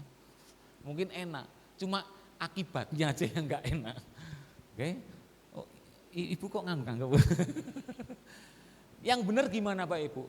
Ini, Anda harus mengakui benar-benar ada emosi negatif itu dan Anda mau dengan upaya nyata melepaskannya. Ini yang benar. Kalau udah bicara dengan emosi negatif nggak ada kompromi Bapak Ibu, harus dilepaskan titik. Dah itu tok. Nggak ada namanya mengelola. Memangnya kayak main bola, dikelola sana sini, nggak bisa. Harus dilepaskan. Itu yang benar. Tapi masalahnya banyak sekali orang-orang selalu memendam atau menekan emosi itu, atau dia menyangkal emosi itu biar kelihatan feel good, biar kelihatan keluarganya itu dilihat dari luar tuh baik-baik saja misalnya. Atau biar tidak timbul keributan yang lebih besar lagi, ya semacam-macam lah. Disangkal atau justru mengalihkannya itu dalam bentuk perilaku. Itu sesuatu yang nggak bijak Bapak Ibu. Yang benar adalah kita bereskan itu. Ketika kita bisa mengakui emosi yang ada dalam diri kita, kemudian kita lepaskan dengan sadar, itulah cara yang paling pas untuk kita memperbaiki citra diri kita yang rusak itu. Emosinya adalah emosi malu, tidak percaya diri. Itu kan citra diri yang rusak, betul? Ketika emosi malunya dilepaskan, citra dirinya pulih enggak? Untuk dia punya rasa percaya diri, ya jelas pulih lah. Oke? Jadi emosi itu enggak harus dibereskan lah, enggak ada kompromi. Nah ini. Kalau kita sudah membereskan semuanya itu, kita mengakui dan kita menyelesaikan emosi negatif itulah. Pada akhirnya, ujung akhirnya adalah kita bisa berdamai dengan diri kita sendiri. Konfliknya tadi itu yang ada dua, setan sama malaikat itu tidak terjadi lagi. citra diri kita bisa kembali pulih seperti Kejadian 1 ayat 27. Ini berdamai di sini. Banyak orang kan yang pakai slogan seperti ini ya, aku masih proses berdamai dengan diri sendiri. Piye carane? Berdamai dengan diri sendiri itu harus jelas, bisa diukur dan nyata tindakan kita. Apa? Kita akui dan kita lepaskan semua emosi negatif yang masih kita rasakan di masa sekarang yang berasal dari luka batin dan traumatis kita di masa lalu. Dan itu terjadi waktu kita anak-anak. Itu bukan salah Bapak Ibu loh. Bapak Ibu hanyalah korban waktu Bapak Ibu masih kecil. Bukan salah Bapak Ibu, tetapi ketika Bapak Ibu sudah dewasa seperti sekarang ini, Anda lah yang bertanggung jawab atas hidup Anda, bukan menyalahkan orang tua kita. Anda udah dewasa, kita tanggung jawab dengan diri kita. Banyak orang yang tidak mau tanggung jawab, ya sudahlah beginilah hidup saya, ya sudah saya bawa sampai mati. Enggak bisa begitu. Kita harus terus berupaya bagaimana kita memperbaiki citra diri kita yang rusak akibat pola asuh yang kita terima sejak kecil dari orang tua kita. Ya orang tua kita itu loh juga sama Bapak Ibu, dia juga menjadi korban dari kakek nenek kita dulu. Apakah pola ini akan Bapak Ibu berikan kepada anak-anak jenengan? Tadi malam saya sudah cerita sama Mas Handi sama Pak Ferry itu. Waktu saya seminar parenting seperti ini di Jemaat Mojowarno, ada seorang ibu yang bertanya sama saya di tengah-tengah seminar. Ibu ini tanya gini, Pak, bagaimana cara mengendalikan emosi marah? Nah, mungkin ada yang sudah rencana mau tanya gitu ya. Wah, ini pertanyaannya sangat bagus dan sangat umum. Sehingga saya butuh penjelasan, maksud ibu gimana emosi marah yang seperti apa yang harus Anda ini kan? Jadi gini Pak, saya punya 3 anak. Anaknya di bawah itu duduknya paling belakang. Karena 3 anak itu masih kecil-kecil. Yang besar paling SD, yang kecil sendiri itu belum sekolah. Jadi gini Pak, setiap kali salah satu dari anak saya tidak melakukan sesuatu yang saya inginkan, saya perintahkan, suruh makan, suruh mandi atau apapun lah, pasti saya marah Pak. Kalau marah Pak, tangan saya nggak bisa diem, entah nyubit, entah jewer, entah nabok dan sebagainya. Dan setelah itu saya menyesal Pak, kenapa saya jadi seorang ibu justru malah menyakiti anak saya dengan tangan fisik saya itu. Kemudian ibu itu berjanji dalam hatinya untuk tidak melakukan itu lagi. Apa yang terjadi Bapak Ibu? Janji tinggal janji ya. 2-3 jam kemudian anaknya yang lain, 3 loh ini, tidak melakukan seperti yang ibu itu inginkan. Ibu itu marah lagi dan tangannya bekerja lagi. Dan itu terus terjadi setiap hari. Itu loh Pak masalahnya. Jadi menurut ibu gimana? Ya itu kuncinya Pak. Gimana cara saya mengendalikan emosi marah? Kalau saya bisa mengendalikan emosi marah saya tidak akan melakukan kekerasan sama anak saya.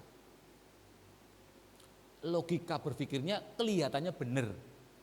Kelihatannya. Apakah saya langsung menjawab pertanyaan itu? Enggak. Saya justru balik bertanya, mohon izin Bu, saya mau tanya, tolong jawab dengan jujur. Pertanyaan saya gini, apakah Ibu dulu waktu anak-anak juga mengalami kekerasan dari orang tua Anda? Jawabannya apa? Iya. Ya kan? Akhirnya saya menjawab pertanyaan Ibu. Ini jawaban saya Bu. Selama Ibu belum membereskan luka batin Ibu akibat trauma perlakuan kekerasan yang Ibu teralami dari orang tua Anda dulu, sebelum luka batin itu Ibu sembuhkan, cara Ibu memperlakukan anak di masa sekarang tidak akan berubah. Ya masih seperti itu. Itulah traumatis kita waktu anak-anak ya seperti itu, kadang masih terbawa. Ada yang bisa merasakan bagaimana Anda memperlakukan anak persis seperti Anda terima dari orang tua, betul? Halo? Gak ada yang ngaku Rek. Pasti betul itu. Itu yang namanya reenactment Bapak Ibu, pola berulang antar generasi. dalam posisi kita sebagai orang tua sekarang, kita nggak usah menyalahkan orang tua kita.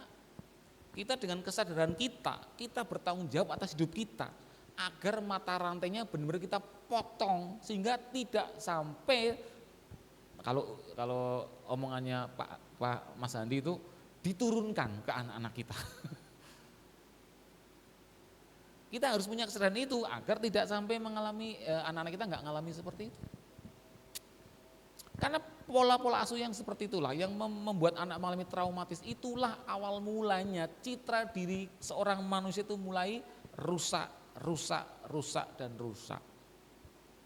Contohnya tadi itu, Bapak Ibu sudah nggak mau angkat tangan, itu dari siapa? Dari gurunya. Belum lagi nanti kalau misalnya keluarganya ikut masuk, urun memberikan pelebelan. Contoh, si anak ini pulang-pulang habis ulangan matematika dapat nilai 40. Ditanya sama mamanya, mau ulangan matematika toh? Iya mah. Ente biro 40. Hah? 40? Mamamu ini loh, dulu matematika nggak pernah dapat segitu, selalu 90 ke atas. Kamu kok bisa-bisanya 40? Bapaknya teko. Iya mau ribut-ribut, nah? Ini loh anakmu, masa matematika nilainya 40? Hah? 40? Aduh, papamu itu loh selalu 100 tuh. Papa senang matematika. Kamu masa dapat 40? Udah 2, kakaknya datang lagi. Apa Pama? Lagi adikmu loh, masa ulangan matematika 40 tuh. Hah 40? Malu-maluin kau nak. Dek, masmu ini loh selalu kalau matematika itu selalu yang terbaik di kelas. Apa yang dipikirkan oleh si anak? Papaku pinter, mamaku 90 ke atas, kakakku selalu yang terbaik di kelas. Lah aku anaknya sopo. Itu traumanya itu luar biasa loh. Yang ngomong itu orang-orang yang punya otoritas di pikirannya si anak itu. Bapak, ibu, kakak. Itu salah satu kejadian yang membuat citra diri anak itu menjadi rusak. Ya itu tadi. Akhirnya dilabel, memang kamu itu anak yang bodoh dengan matematika. Sukses itu. Langsung program pikirannya muncul. Aku anak bodoh, bukan aku anak GKJW ya. Aku anak bodoh. Tahu ketika program pikirannya aku anak bodoh sudah mencelok di pikirannya si anak, apa yang terjadi? Program pikiran itu akan mengendalikan perilakunya dia, pasti itu. Jadi setiap kali dia mau berperilaku, perilakunya harus mengacu ke program itu. Apa? Aku anak bodoh. Anak bodoh itu perilakunya gimana? 1, males. 2, nggak pernah ngerjain PR. 3, ulangan jelek. Pasti itu perilakunya, pasti. Kenapa? Karena programnya udah tercipta duluan. Bagaimana cara merubah perilaku anak itu, respon perilaku anak itu agar nilainya baik, agar suka ngerjain PR, agar satu lagi apa tadi? Ya, rajin belajarnya atau apa, tidak suka main game online. Rubahlah programnya ini. Kalau programnya nggak dirubah, perilaku ya nggak akan berubah lah. Belum lagi kalau udah kayak gitu ditambahi dengan suka main game online. Nah itu, Pak, gimana Pak, anak saya sudah kecanduan game online. Banyak kan seperti itu kan. Ya sama seperti itu. Itu adalah perilaku-perilaku anak-anak kita yang mengacu kepada program yang sudah ada di sini duluan. Dan itu adalah salah satu peristiwa traumatis bagi anak. Dan itu juga yang merusak citra diri kita. Apakah anak-anak kita mau seperti itu? Cukuplah kita sebagai orang tua yang sekarang ya, karena kita mengalami era 80-an ya. Ketika kita dididik dengan cara yang seperti itu, tetapi ya kita harus punya kesadaran untuk memperbaiki diri kita sehingga citra diri kita menjadi lebih baik lagi. Oke, Bapak Ibu, kalau lihat 3 hal ini Bapak Ibu, antara kerja keras, sukses sama bahagia, mana langkah pertama yang harus dilakukan?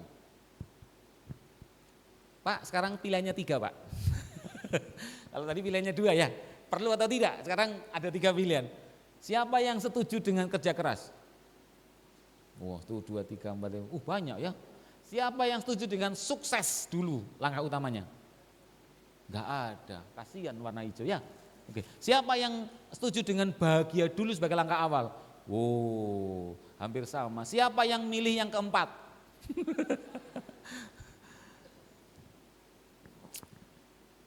Ya memang, paling sering kalau enggak milih kerja keras ya bahagia. Malah biasanya lebih banyak yang milih kerja keras. Kita lihat videonya aja ya. Semoga bisa dibuka nih Mbak. Sebentar.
Jadi siapa yang menang?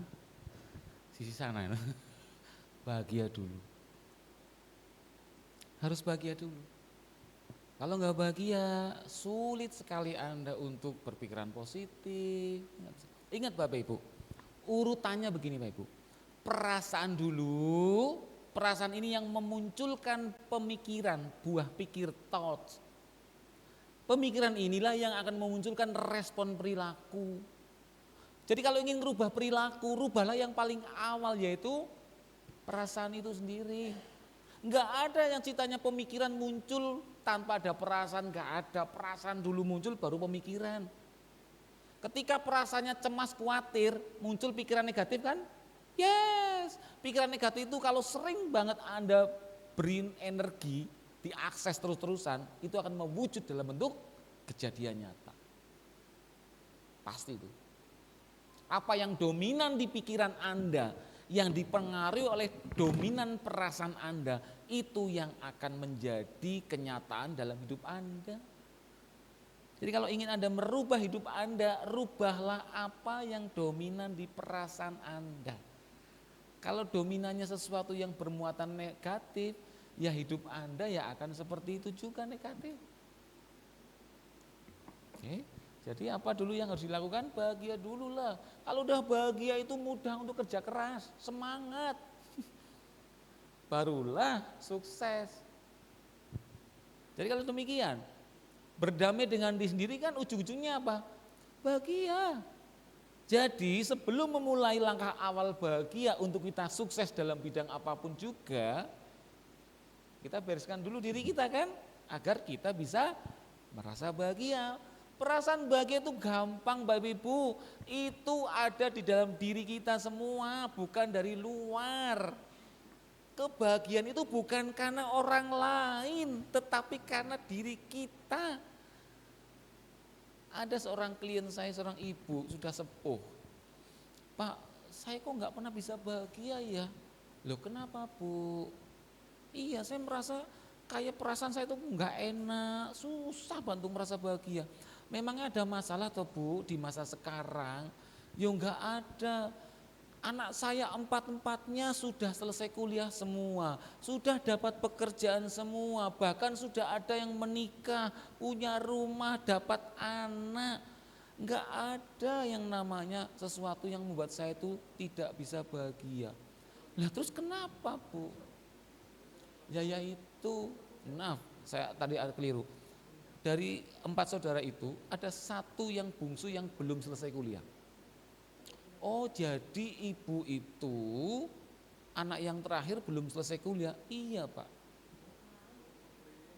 Jadi dia merasa bahwa dia merasa bahagia kalau semua anaknya itu bisa sukses gitu loh. Dia meletakkan syarat bahagianya itu dari orang lain. Kalau anak saya belum sukses, aku nggak merasa bahagia. Padahal suksesnya ibu itu ya lulus kuliah, dapat pekerjaan, bisa berkeluarga, kemudian dia punya anak dan sebagainya. Jadi ketika syarat bahagia itu nggak tercapai, ibu itu nggak akan pernah bahagia. Iya jelas betul itu yang terjadi Bu. Karena syarat bahagianya ibu letakkan kepada orang lain, bukan kepada diri Anda sendiri. Bagaimana mungkin Anda ingin merasakan bahagia tetapi bahagia Anda bergantung sama orang lain. Itu keliru banget. Bu, kalau ibu ingin bahagia, syaratnya harus ada di dalam diri ibu, bukan karena orang lain. Kalau boleh Bu, saya saran, syarat bahagianya begini aja Bu. Saya merasa bahagia jika saya memutuskan diri untuk merasa bahagia. That's it. Mudah kan? Enggak ada syarat yang sulit untuk kita merasa bahagia. Sudah ketika Anda menyatakan bahwa saya merasa bahagia, ketika saya memutuskan diri untuk merasa bahagia, ya saat itu juga Anda merasa bahagia, selesai. Memang itu masih ada gangguan Bapak Ibu. Karena banyak orang yang mencoba juga ternyata sulit juga Pak. Iyalah. Tahu jawabannya kenapa? Masih ada emosi negatif itu dari pengalaman-pengalaman masa lalu. Ketika muatan emosi itu benar-benar dilepaskan, Bapak Ibu dengan sangat mudah merasakan perasaan bahagia itu. Sangat mudah. Dan itu awal mulanya untuk Anda berhasil dalam bidang apapun. Jadi dibaliknya kalau ini bahagia adalah langkah pertama, langkah nomor 0 yaitu ya harus kita bereskan dulu. Muatan-muatan emosi negatif kita di masa lalu yang terjadi waktu kita masih anak-anak. Oke. Jadi perlukah motivasi dalam pelayanan Bapak Ibu? Oh, masih perlu ya? Enggak perlu.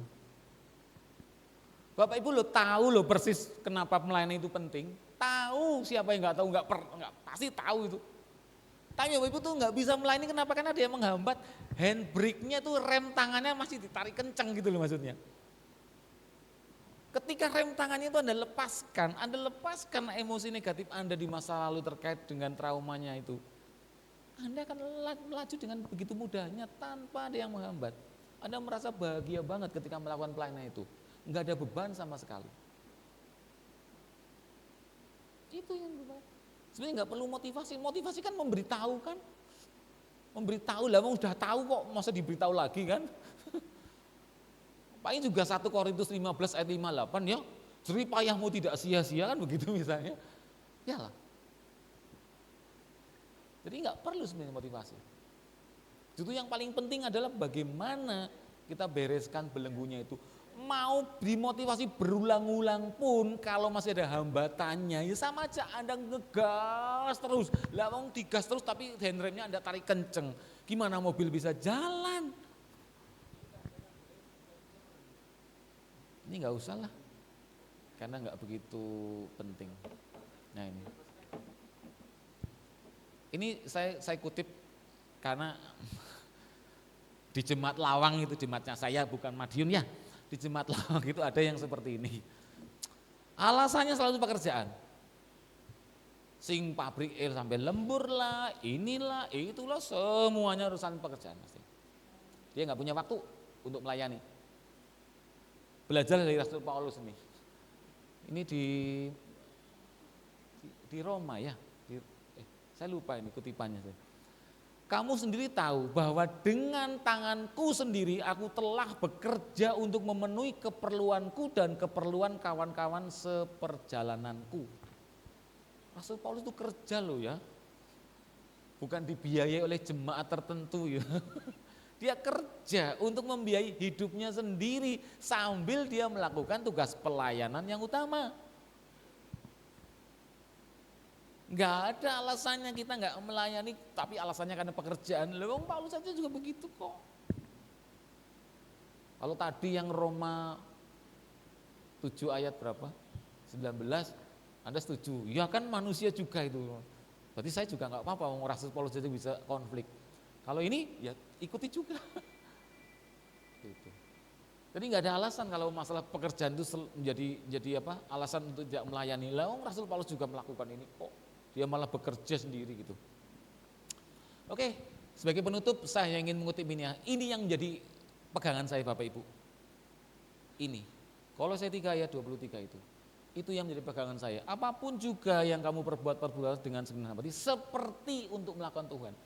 Kalau Anda selalu pegang ini yang kesaksian saya. Rasanya itu nyaman-nyaman saja. Kayak nggak ada hambatan. Rapat PHMJ setiap minggu sekali, sampai malam jam 10, aku melakukan untuk kamu Tuhan. Aku bukan melakukan untuk gereja Lawang, aku melakukan untuk Tuhan, aku melakukan Tuhan. Lawang saya kalau nyetrika baju di rumah itu ya, aku melakukan untuk Tuhan, aku melakukan untuk Tuhan. Langsung, serasa itu enak gitu loh. Bukan melakukan nyetrika untuk istri dan anak-anak, enggak, untuk Tuhan. Meskipun kadang-kadang ya abot, melakukan untuk Tuhan. Enak lego gitu loh. Ya ini pegangan saya. Mungkin itu Bapak Ibu yang bisa saya bagikan. Semoga ini bisa memberikan sedikit cara pandang yang baru bagi Bapak Ibu. Sekali lagi saya nggak punya niatan untuk merubah Bapak Ibu yang awalnya punya rencana untuk tidak ikut dalam pemilihan penatua diaken. Tidak, saya nggak ada rencana untuk mempengaruhi pendapat Bapak Ibu. Saya hanya menyodorkan cara pandang yang baru. Gitu Pak.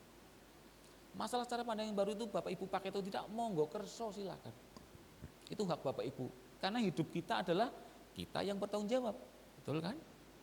Bukan orang lain. Jadi di akhir seminar biasanya saya ngomong gini pasti. Ketika saya membagikan sekian banyak pemahaman yang menurut saya itu bisa membantu hidup kita. Itu seperti bayangkanlah Bapak Ibu ada di sebuah ruangan yang gelap gitu loh. Di dalam ruangan itu Bapak Ibu nggak ngerti ini ruangannya luasnya berapa, di dalamnya ada kursi berapa, mejanya berapa, pintunya sebelah mana, jendelanya ada berapa, Bapak Ibu nggak tahu itu ruangan itu karena gelap. Melalui apa yang saya bagikan ini, seolah-olah saya memberikan Bapak Ibu itu satu lilin kecil. Sehingga lilin itu memberikan kesadaran kepada Bapak Ibu, oh ternyata ruangan ini luasnya seperti ini, oh mejanya ada di sana, kursinya ada sekian, oh pintunya di sana, jendelanya di sana. Ada kesadaran, awareness-nya ada. Setelah itu, terserah Bapak Ibu. Apakah Bapak Ibu akan merespon dalam bentuk perilaku nyata merubah sehingga dengan menggunakan lilin kesadaran itu yang masih menyala, Bapak Ibu akan melangkah keluar dari ruangan ini yang selama ini mungkin mengkungkung Bapak Ibu Anda Bapak Ibu akan membawa lilin itu sambil berjalan menuju ke pintu itu dan Bapak Ibu mendapatkan sesuatu yang begitu indah di luar sana. Atau Bapak Ibu akan tetap ada di dalam ruangan itu sambil tetap diam di tempat hanya memegang lilin itu hingga lilin itu kembali padam. Dan Bapak Ibu kembali seperti semula. Tidak ada perubahan apa-apa. Itu kembali kepada Bapak Ibu. Oke. Ada yang mau ditanyakan? Saya enggak marah Bapak Ibu ya. Kok kesannya kok kayak saya guru? Enggak, saya kembalikan ke Bapak Ibu kok. Oke. Jadi sekarang Bapak Ibu menyadari aja lah. Oh, hidup saya begini. Oh, perilaku saya seperti itu. Respon saya seperti itu. Berarti sesuatu ini ya dalam hidup saya. Sesuatu yang berkaitan dengan masa lalu saya. Respon apapun juga. Termasuk respon Bapak Ibu tidak mau minum perasan jeruk yang saya sodorkan. Oke, monggo kalau ada yang mau bertanya. Jika tidak ada, saya minta pamit. Oh, ada satu.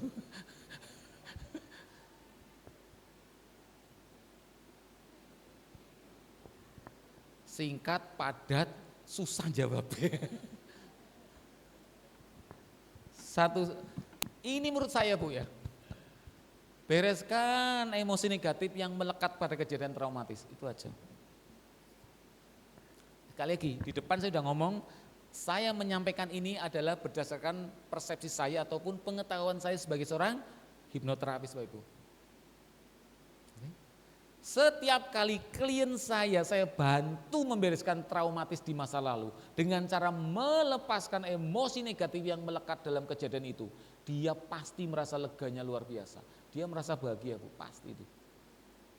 Itu temuan saya Bu. Ingat, kebahagiaan ada dalam diri kita Bu ya, bukan dari luar kan.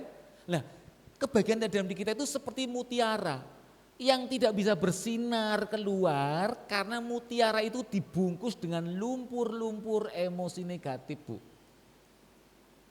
Lumpur itu harus dibuang sehingga pancaran mutiara itu kembali bersinar di dalam diri kita. Itu Bu jawabannya Bu. Semoga puas Bapak. Tapi itu jawabannya, mau ditanyakan berapa kali ya jawabannya kayak gitu saya Bu. Itu. Kenapa? Saya akan perdalam lagi Bu ya. Kenapa orang susah bahagia ketika dia memendam emosi negatif? Saya jelaskan. Emosi itu adalah energi Bapak Ibu. Emosi bahasa Inggrisnya adalah emotion. Strip motion. E-nya itu energi, motion itu bergerak. Jadi emosi adalah energi yang bergerak. Emosi itu kayak kayak organisme di dalam diri kita Bu. Dia hidup loh. Makanya dia menggelinding kan, tambah besar kan. Emosi negatif itu untuk tetap hidup di dalam diri kita, dia menyerap energi psikis kita Bu. Diserap tuh energinya, makanya emosi negatif kami nyebutnya kayak lintah energi. Dia menyedot energi psikis kita, mempengaruhi imun body kita. Betul kan waktu pandemi kemarin? Ada emosi kecemasan berlebih, imun body turun itu. Kenapa? Karena energi psikisnya itu disedot habis-habisan. Lah kalau udah disedot habis-habisan bagaimana mungkin emosi bahagia itu bisa muncul Bu? Bahagia kan emosi positif. Dia nggak dapat makanan sama sekali. Habis sama emosi negatif. Makanya orang susah untuk bahagia kalau dia memelihara yang namanya lintah emosi itu. Demikian Ibu. Matur nuwun Bu. Ada yang mau lagi yang bertanya? Nggih Bu, ungu sudah biru sekarang.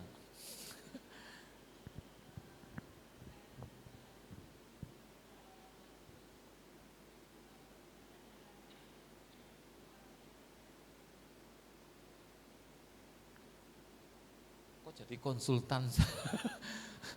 itu rembuk sama PHM saja. Jadi bagaimana?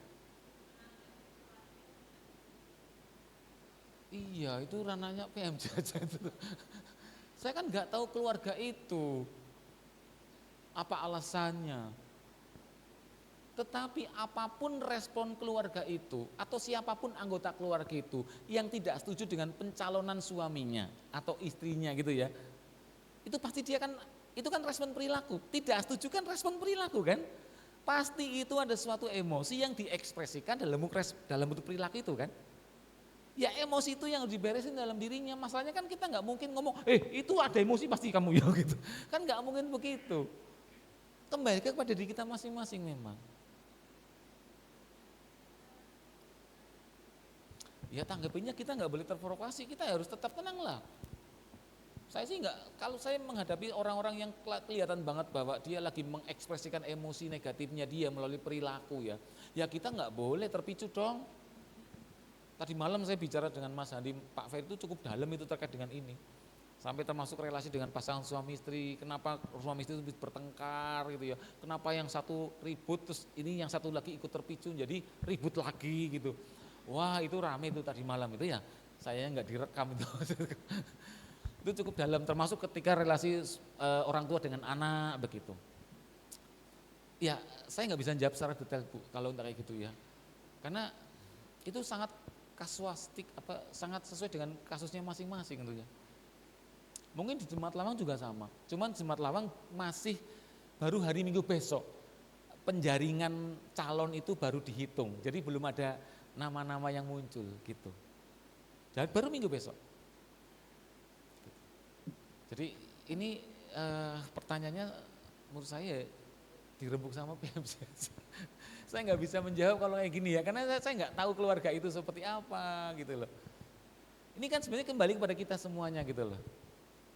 Memang ada kayak di Lawang itu ya, di ultimatum malah. Milih pelayanan atau milih aku sebagai bojomu? Oh gitu, waduh kok ya pilihannya abot. Waduh, ada. Akhirnya ya dia nggak mau dicalonkan. Kenapa? Istri saya keberatan, titik. Padahal suaminya siap untuk menjadi calon loh. Itu di Lawang, bukan di Madiun. Ada lagi yang mungkin berkaitan dengan ini? Oh monggo Pak, silakan Pak.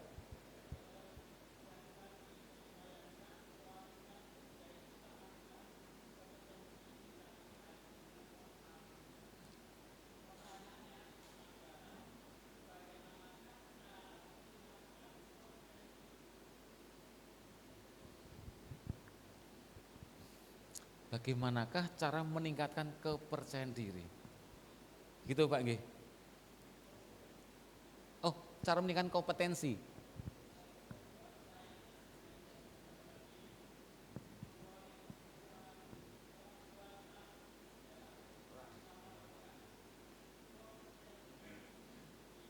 Oh, nggih.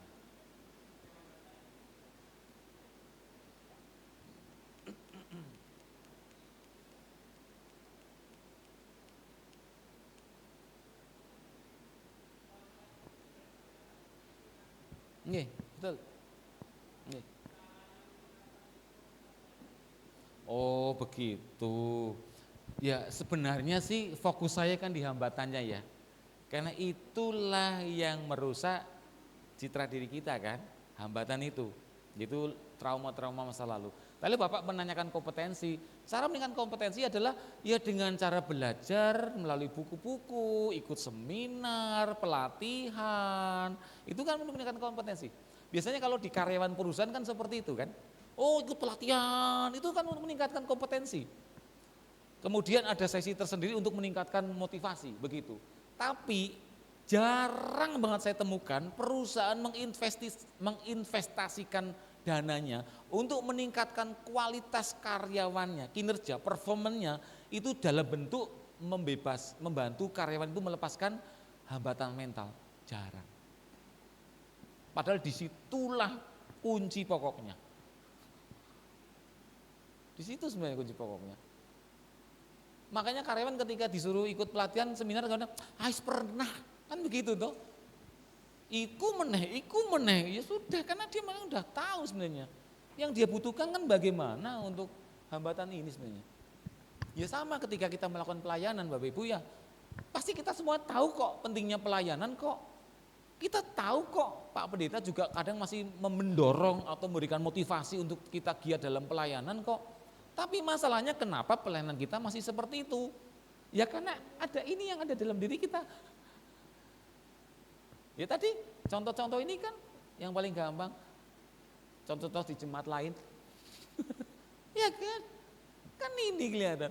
Apakah dia itu nggak ngerti kompetensi untuk melayani? Tahu dia bisa memberikan renungan kok, dia bisa khotbah kok. Kurang apa Pak kompetensinya? Dia tahu motivasinya kok. Dia punya ayat pegangan untuk melakukan pelayanan kok, 1 Korintus 15 ayat 58 misalnya. Tapi kenapa dia tetap begini coba? Kan ada hambatan dalam dirinya kan, bukan orang lain. Hambatan itu apa coba? Ya citanya yang itu tadi, bahwa dia pernah dihina, direndahkan oleh Bapak A itu. Jemaat lain ya.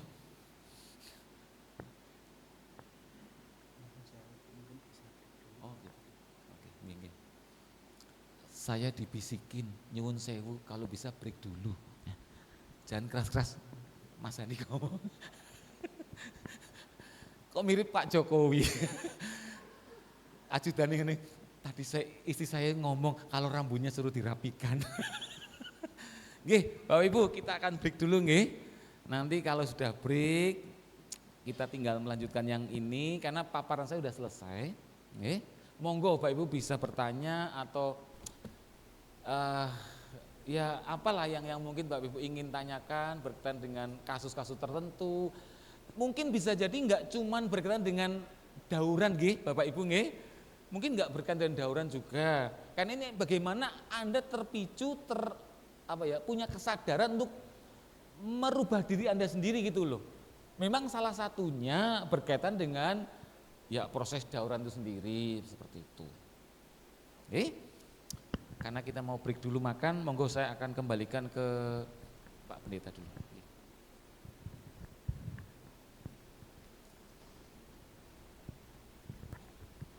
Oke, terima kasih Pak Purnomo yang sudah memberikan pengantar Bapak Ibu. Jadi ini tadi pengantar untuk Bapak Ibu kira-kira tidak hanya berkaitan dengan dauran tetapi terkait hal-hal yang kira-kira terkait cara pandang diri kita. Sebetulnya saya berharap Bapak Ibu ada 1 atau 2 pertanyaan baru kita makan setelah ini untuk menunya Pak Purnomo makan ya. Baru kemudian begitu masuk Pak Purnomo langsung memberikan semacam respon. Kalau misalkan mungkin ada, nah ada 2, ya, 3, 4 Pak, ada 4 ya. Siapa tahu ini nanti bisa menjadi bahan Pak Purnomo makan siang ya. Sehingga begitu kita break kira-kira cukup karena Bapak Ibu tinggal di tempat saja, Bapak Ibu akan dilayani. Monggo. Silahkan bertanya Pak Pur sambil merekod ya Pak ya. Silahkan. Pertanyaan kepada Pak Pur. Silahkan langsung berdiri.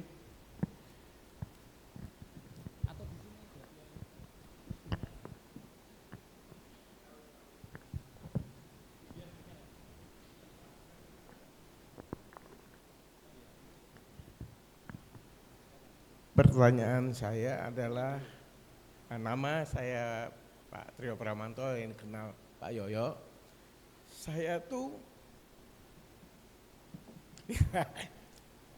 setelah adanya mengubah wawasan saya, di mana saya tuh berpikiran negatif. Selalu kayak pemerintahan begini korupsi, pemerintahan begini-gini. Selalu memandang sudut pandang orang lain melakukan suatu hal negatif dan tidak menimbulkan rasa keadilan dalam kehidupan bermasyarakat atau dalam pekerjaan. Terus seolah-olah membuat diri saya sendiri itu bersih. Ya karena mungkin lingkungan orang tua atau apa, nggak pernah melakukannya hal-hal yang berkaitan dengan itu.